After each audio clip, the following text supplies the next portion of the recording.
gente, tudo bem? 13º dia no fazendo o desafio do Novo Testamento em 40 dias. Hoje a gente vai ler João. Vamos começar por ler João, no livro de João.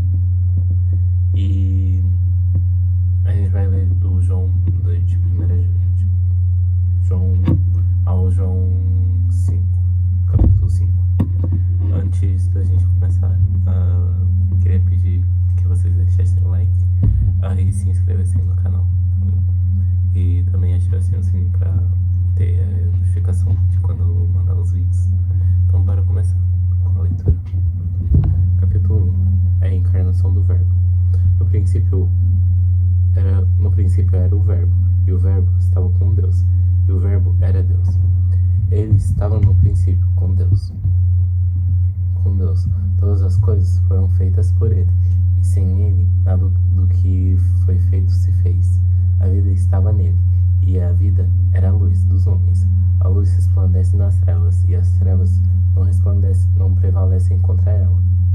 Houve um homem enviado por Deus, e o nome dele era João. Este veio como testemunha para testificar a respeito da luz, para que todos viessem a crer por meio dele. Ele não era a luz, mas veio para dar o testemunho da luz. A verdadeira luz que vinda ao mundo ilumina toda a humanidade. O Verbo estava no mundo. O mundo foi feito por meio dele, mas o mundo não o conheceu. Veio para o que era seu, e os seus não o receberam. Mas todos quantos o receberam, deu-lhes o poder de serem feitos filhos de Deus, a saber, aos que creem no seu nome, os quais não nasceram do sangue, nem da vontade da carne, nem da vontade do homem, mas de Deus. E o Verbo se fez carne e habitou entre nós, cheio de graça e de verdade. E vimos a sua glória como do unigênito do Pai. João dá testemunha a respeito dele e exclama: Este é aquele de quem eu dizia: ele vem depois de mim, mas é mais importante do que eu, pois já existia antes de mim. Porque todos nós temos recebido da sua plenitude e graça sobre graça. Porque a lei foi dada por meio de Moisés, a graça e a verdade vieram por meio de Jesus Cristo. Ninguém jamais viu Deus, o Deus unigênito, que está junto do Pai, é quem o revelou. O testemunho de João Batista. Este foi o testemunho de João Batista, quando os judeus lhe enviaram de Jerusalém sacerdotes e levitas para perguntar quem é você? Ele confessou e não negou, confessou: eu não sou o Cristo. Diante disso, lhe perguntaram: quem é você então? Você é Elias? Ele disse: não sou. Então perguntaram: você é o profeta? Ele respondeu: não sou. Disseram-lhe então: diga quem é você para podermos dar uma resposta àqueles que nos enviaram. O que é que você diz a respeito de si mesmo? Então ele disse: eu sou a voz do que clama no deserto, endireitem o caminho do Senhor, como disse o profeta Isaías. Ora, os que haviam sido enviados eram do grupo dos fariseus. Perguntaram a João: então por que você batiza se não é o Cristo, nem Elias, nem o profeta? João respondeu: eu batizo com água, mas no meio de vocês está alguém que vocês não conhecem. Ele vem depois de mim, mas não sou digno de desamarrar as correias das suas sandálias. Essas coisas aconteceram em Betânia, do outro lado do Jordão, onde João estava batizando, Cordeiro de Deus. No dia seguinte, vendo que Jesus vinha em sua direção, João disse: eis o Cordeiro de Deus que tira o pecado do mundo. Este é aquele a respeito de quem eu falava quando disse: depois de mim vem um homem que é mais importante do que eu, porque já existia antes de mim.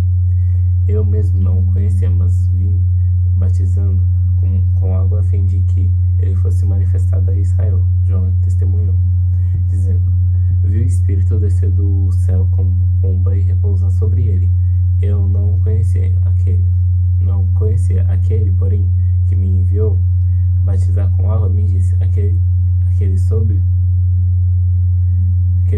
quem você vir descer e pousar o Espírito, esse é o que batiza com o Espírito Santo. Pois eu mesmo vi e dou todo testemunho de que ele é o Filho de Deus. Os primeiros discípulos de Jesus. No dia seguinte, João estava outra vez na companhia de 2 dos seus discípulos, e vendo Jesus passar, disse: Eis o Cordeiro de Deus. Os 2 discípulos, ouvindo dizer isso, seguiram Jesus. Jesus, voltando-se e vendo que o seguiam, disse-lhes: O que vocês estão procurando? Eles disseram: Rabi, onde o Senhor mora?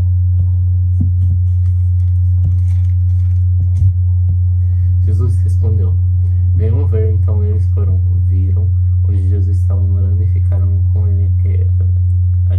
ele aquele dia. Eram mais ou menos 4 horas da tarde. André, o irmão de Simão Pedro, era um dos que tinham ouvido o testemunho de João e seguido Jesus. Ele encontrou primeiro seu próprio irmão, Simão, a quem disse: Achamos o Messias. Messias quer dizer Cristo. E o levou a Jesus. Jesus olhou para ele e disse: Você é Simão, filho de João, mas agora será chamado Cefas, que quer dizer Pedro. Felipe e Natanael. No dia seguinte, Jesus resolveu ir para a Galileia e encontrou Felipe, a quem disse: Siga-me. Esse Felipe era de Betsaida, cidade de André e de Pedro. Felipe encontrou Natanael e lhe disse: Achamos aquele de quem Moisés escreveu na lei e a quem se referiram os profetas.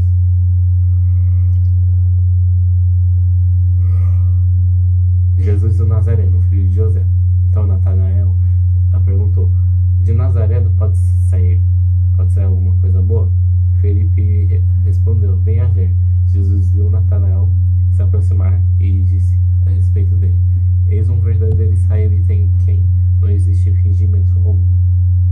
Natanael perguntou a Jesus: De onde o Senhor me conhece? Jesus respondeu: Antes de Felipe chamá-lo, eu já tinha visto você debaixo da figueira. Então Natanael exclamou: Mestre, o Senhor é o Filho de Deus, o Senhor é o Rei de Israel. Ao que Jesus lhe respondeu: Você crê porque eu disse que tinha visto você debaixo da figueira? Pois você verá coisas maiores do que essas. E acrescentou: Em verdade lhe digo que vocês verão o céu aberto e os anjos de Deus subindo e descendo sobre o Filho do Homem. Capítulo 2. O casamento em Caná da Galileia. 3 dias depois, houve um casamento em Caná da Galileia, e a mãe de Jesus estava ali. Jesus também foi convidado com seus discípulos para o casamento. Tendo acabado o vinho, a mãe de Jesus lhe disse: Eles não têm mais vinho. Mas Jesus respondeu: Por que a senhora está me dizendo isso? Ainda não é chegada a minha hora. Então ela falou aos serventes: Façam tudo o que ele disser. Estavam ali 6 potes de pedra, que os judeus usavam para as purificações, e em cada um cabiam cerca de 100 litros. Jesus lhes disse: Encham de água esses potes. E eles os encheram totalmente. Então ele lhes disse: Agora tirem um pouco e levem ao responsável pela festa. Eles o fizeram. Quando o responsável pela festa provou a água transformada em vinho, ele não sabia de onde tinha vindo, por mais que os serventes que haviam tirado a água soubessem, chamou o noivo e lhe disse: Todos costumam servir primeiro o vinho bom, e quando já beberam muito, servem o vinho inferior. Você, porém, guardou o vinho melhor até agora. Assim, em Caná da Galileia, Jesus deu início aos seus sinais. Ele manifestou a sua glória e os seus discípulos creram nele. Depois disso, ele foi a Cafarnaum com sua mãe, seus irmãos e seus discípulos, e ficaram ali não muitos dias. Jesus purificou o templo. Estando próximo à Páscoa, dos judeus, Jesus foi para Jerusalém e encontrou no templo os que vendiam bois, ovelhas e pombas, e também os cambistas assentados. Tendo feito um chicote de cordas, expulsou todos do templo com as ovelhas e dos bois.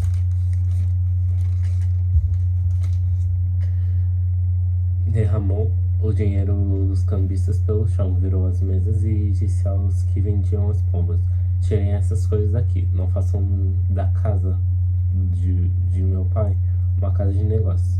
Os seus discípulos se lembraram que está escrito: o zelo da tua casa me consumirá. Então os judeus perguntaram: que sinal você nos mostra para fazer essas coisas? Jesus lhe respondeu: destruam esse santuário, e em 3 dias eu o levantarei.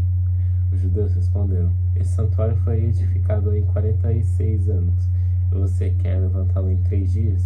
Ele, porém, se referia ao santuário do seu corpo.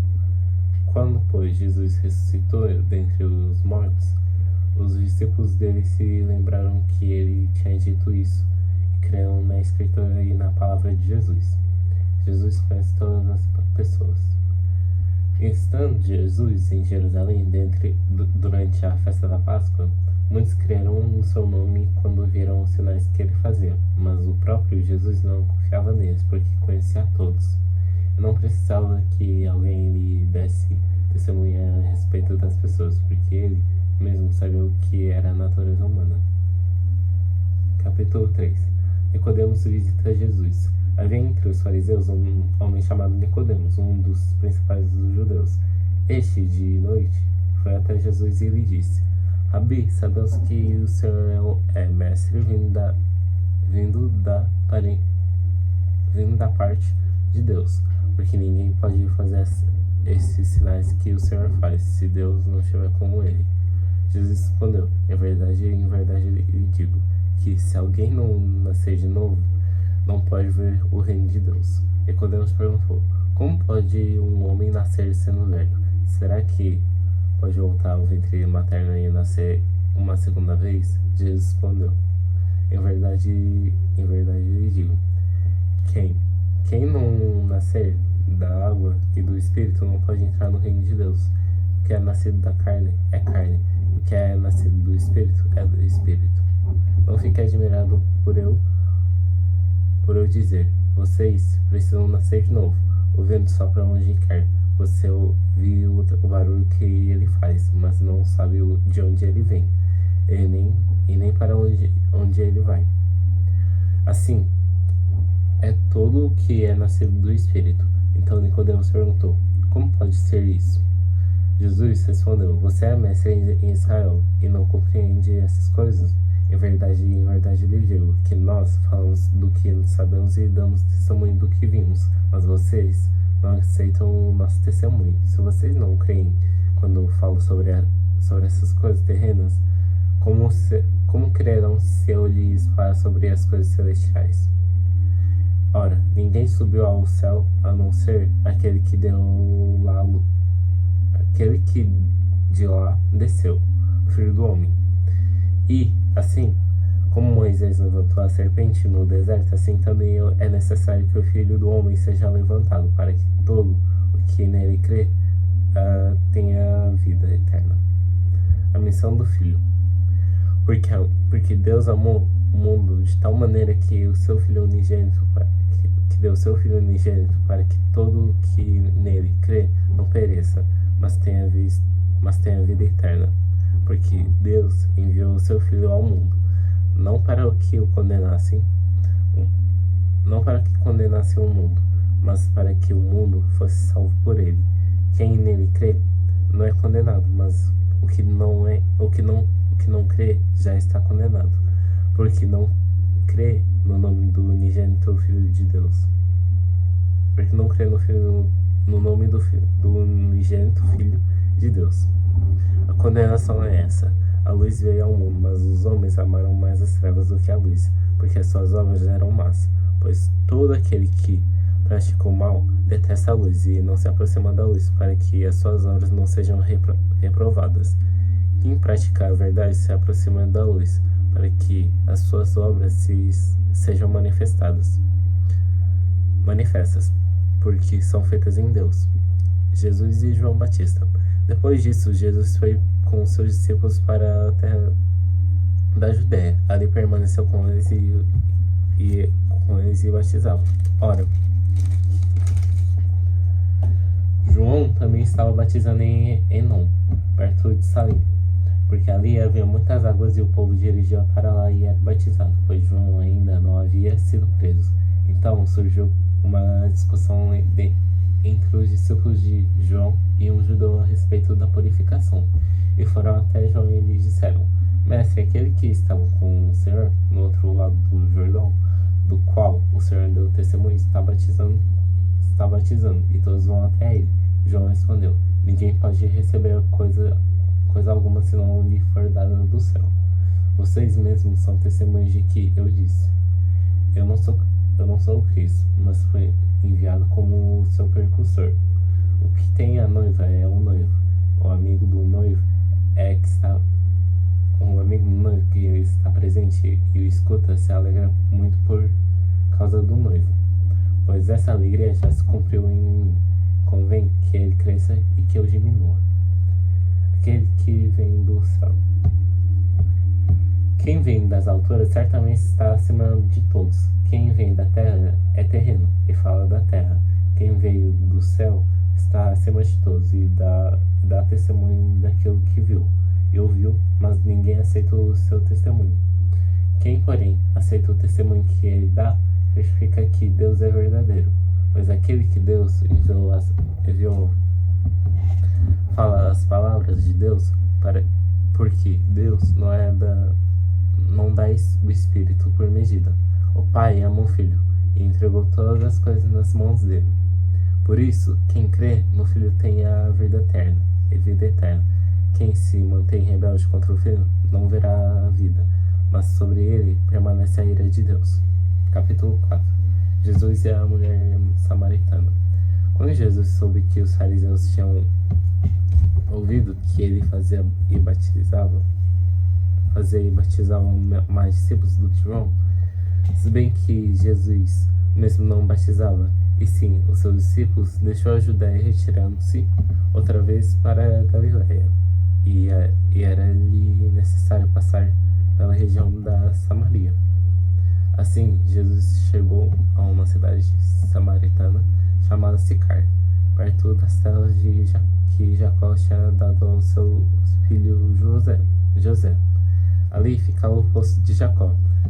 Cansado da viagem, Jesus sentou-se junto ao poço. Era por volta do meio-dia. Nisso veio uma mulher samaritana tirar água.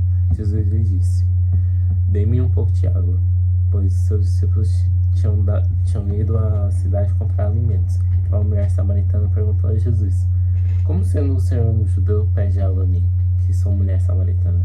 Ela disse: Isso porque os judeus não se dão com os samaritanos. Jesus respondeu: Se você conhece o dom de Deus e quem é que está lhe pedindo água para beber, você pediria a ele e ele lhe daria água viva. Ao que a mulher respondeu: O Senhor não tem um balde e o poço é fundo. O Senhor não tem um balde e o poço é fundo. De onde vai conseguir essa água viva? Por acaso o Senhor é maior do que Jacó, nosso pai, que nos deu o poço do qual ele mesmo bebeu, assim como os seus filhos e o seu gado? Jesus respondeu: Quem beber dessa água voltará a ter sede, mas aquele que beber da água que eu lhe der nunca mais terá sede. Pelo contrário, a água que eu lhe der será nele uma fonte a jorrar para a vida eterna. A mulher lhe disse: Senhor, quero que me dê essa água para que eu não tenha mais sede.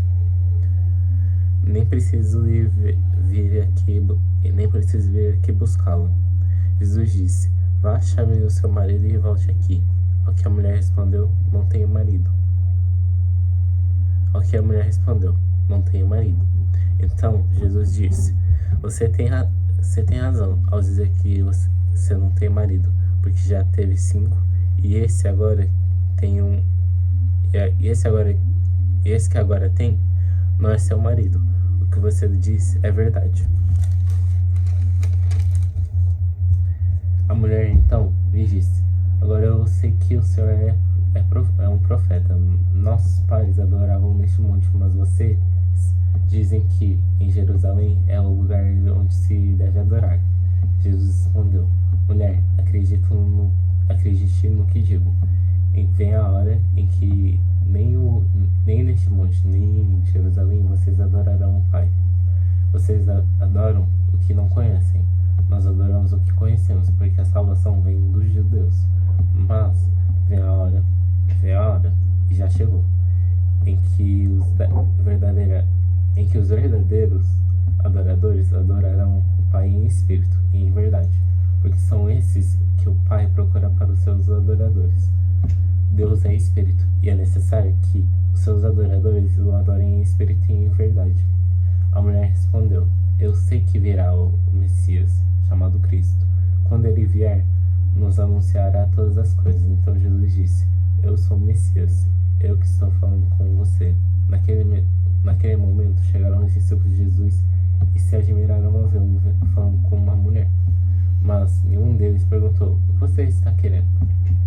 Ou por que o Senhor está falando com ela? Quanto a mulher, deixou o seu cântaro, foi à cidade e disse ao povo: venham comigo e vejam um homem que me diz tudo o que eu já fiz. Não seria ele por acaso Cristo? Então saíram da cidade e foram até onde Jesus estava. Enquanto isso, os discípulos pediam a Jesus, dizendo: mestre, coma. Mas ele lhes disse: tenho para comer uma comida que vocês não conhecem. Então os discípulos começaram a dizer entre si: será que alguém lhe trouxe algo para comer? Jesus lhes declarou: a minha comida consiste em fazer a vontade daquele que me enviou e realizar a sua obra. Vocês não dizem que ainda faltam 4 meses até a colheita? Eu, porém, lhes digo: levantem os olhos e vejam os campos, pois estão maduros para a colheita.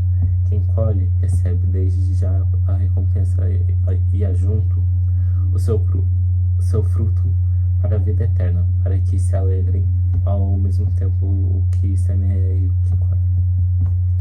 Pois no caso é verdadeiro o ditado. Um é o que semeia, outro é o que colhe. Eu enviei a colher o que vocês não semearam. Outros trabalharam e vocês aproveitaram o trabalho deles. Muitos samaritanos daquela cidade creram em Jesus por causa do testemunho da mulher que tinha dito: ele me disse tudo o que já fiz. Quando, pois, os samaritanos foram até Jesus, pediram que permanecesse com eles, e Jesus ficou ali 2 dias. Muitos outros creram nele por causa da palavra de Jesus, e diziam à mulher: agora não é mais por causa do que você falou que nós cremos, mas porque nós mesmos ouvimos e sabemos que este é verdadeiramente o Salvador do mundo. A cura do filho de um oficial do rei. Passados 2 dias, Jesus saiu dali e foi para a Galileia, porque o próprio Jesus testemunhou que um profeta não tem honra na sua própria terra. Assim, quando chegou a Galileia, os galileus o receberam porque viram todas as coisas que Jesus tinha feito em Jerusalém. Por ocasião da festa, a qual eles também tinham comparecido. Jesus foi outra vez a Caná da Galileia, onde tinha transformado a água em vinho. E havia ali um oficial do rei cujo filho estava doente em Cafarnaum. Quando ouviu dizer que Jesus estava vindo da Judéia para a Galileia, foi até ele e pediu-lhe que fosse curar o seu filho, que estava morrendo. Então Jesus lhe disse: se vocês não virem sinais e prodígios, de modo nenhum crerão. O oficial pediu mais uma vez: Senhor, venha antes que o meu filho morra. E Jesus respondeu: vá, o seu filho vai viver. O homem creu na palavra de Jesus e partiu. Quando já estava a caminho, os seus servos vieram ao encontro dele, anunciando que o seu filho estava vivo. Então perguntou a que horas seu filho havia se sentido melhor. Informaram: ontem, a 1h da tarde, a febre o deixou. Com isso, o pai reconheceu que que aquela era precisamente a hora em que Jesus tinha dito a ele: seu filho vai viver. E ele e toda a sua casa creram. Este foi o segundo sinal que Jesus fez, depois de ir da Judéia para a Galiléia. Capítulo 5. A cura de um paralítico. Passadas essas coisas, havia uma festa dos judeus e Jesus foi para Jerusalém. Existe ali, junto a um portão das ovelhas, um tanque chamado em hebraico Betesda, o qual tem cinco próticos. Neste jazia uma multidão de enfermos, cegos, coxos e paralíticos, esperando que as águas se movessem, porque um anjo descia de tempos em tempos, agitando-a. E o primeiro a entrar no tanque, uma vez agitada a água, sarava de qualquer doença que tivesse. Estava ali um homem enfermo que havia 38 anos. Jesus, vendo-o deitado e sabendo que estava assim, havia muito tempo. Jesus, vendo-o deitado e sabendo que estava assim há muito tempo, perguntou: você quer ser curado? O enfermo respondeu: Senhor, não tenho ninguém que me ponha no tanque quando a água é agitada. Quando tento entrar, o outro enfermo chega antes de mim. Então Jesus lhe disse: levante-se, pegue o seu leito e ande. Imediatamente o homem se viu curado e, pegando o leito, começou a andar. E aquele dia era o sábado. Por isso os judeus disseram ao que tinha sido curado: é sábado, e neste dia você não tem permissão para carregar o seu leito.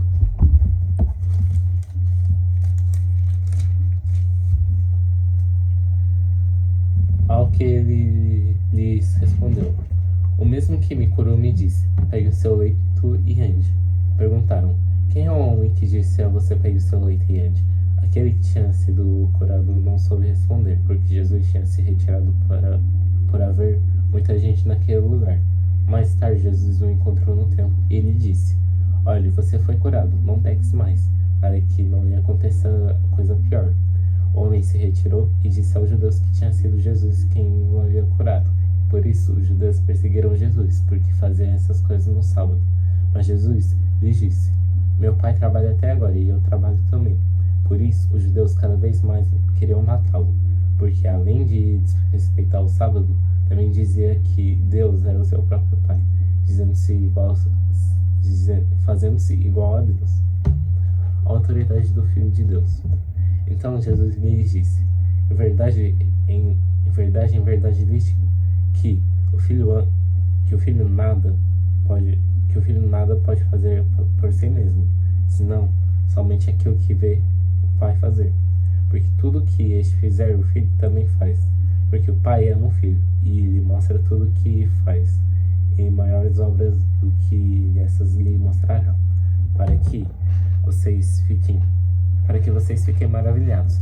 Pois assim como o Pai ressuscita e vivifica os mortos, assim também o Filho vivifica aqueles a quem quer. E o Pai não julga ninguém, mas confiou todo o julgamento ao Filho, para que todos honrem o Filho assim como honram o Pai. Quem não honra o Filho, não honra o Pai, o que enviou. Em verdade lhes digo: quem ouviu a minha palavra e crê naquele que me enviou tem a vida eterna. Não entra em juízo, mas passou a morte para a vida. Em verdade lhes digo que vem a hora, e já chegou, em que os mortos ouvirão a voz do Filho do Homem de Deus, do Filho de Deus, e os que o ouvirem viverão. Porque assim como o Pai tem vida em si mesmo, também concedeu ao Filho ter vida em si mesmo. Ele deu autoridade para julgar, porque é o Filho do Homem. Não fiquem maravilhados com isso, porque vem a hora em que todos os que se acham nos túmulos ouvirão a voz dele e sairão. Os que tiverem feito o bem para a ressurreição da vida, e os que tiverem praticado o mal para a ressurreição do juízo. Eu nada posso fazer por mim mesmo. Assim como eu ouço, julgo. Assim como ouço, julgo. O meu juiz é justo, porque não procura a própria vontade, e sim daquele que me enviou. Se eu dou testemunho a respeito de mim mesmo, meu testemunho não é verdadeiro. Outro é que dá testemunho a respeito de mim, e sei que o testemunho que ele dá a respeito de mim é verdadeiro. Vocês mandaram mensageiros a João, e ele deu testemunho da verdade. Eu, porém, não recebo testemunho humano, mas digo a essas coisas para que vocês sejam salvos. João era a lâmpada que estava acesa e iluminava por algum tempo. Vocês quiseram se alegrar com a sua luz, mas eu tenho o maior testemunho que o de João, porque porque as obras que o Pai me confiou para que eu as realizasse, essas que eu faço, testemunham a meu respeito de que o Pai me enviou. O Pai que me enviou, esse é o mesmo que tem dado testemunho de mim. Vocês nunca ouviram a voz dele, nem viram a sua forma. Também não têm a palavra dele permanente em vocês, porque não creem naquele a quem ele enviou. Vocês examinam as escrituras porque julgam ter nelas a vida eterna. E se elas mesmas que testificam de mim, contudo, e são elas mesmas que testificam de mim. Contudo, vocês não querem vir a mim para ter vida eterna. Eu não aceito glória que vem de pessoas. Sei, entretanto, que vocês não têm o amor de Deus em vocês. Eu vim em nome do meu Pai, e vocês não recebem. Se outro vier em seu próprio nome, vocês certamente receberão. Como podem crer vocês que aceitam a glória uns dos outros e procuram a glória que vem do Deus único? Não pensem que eu os acusarei diante do Pai. Quem acusa vocês é Moisés, em quem puseram a sua esperança. Porque se vocês de fato crescem em Moisés, também creriam em mim, pois ele escreveu a meu respeito. Se, porém, não creem nos escritos dele, como crerão nas minhas palavras? Pronto, gente, é isso. Muito obrigado por terem estado aqui. Deixem um like, não se esqueçam de deixar o like e se inscrever. E amanhã a gente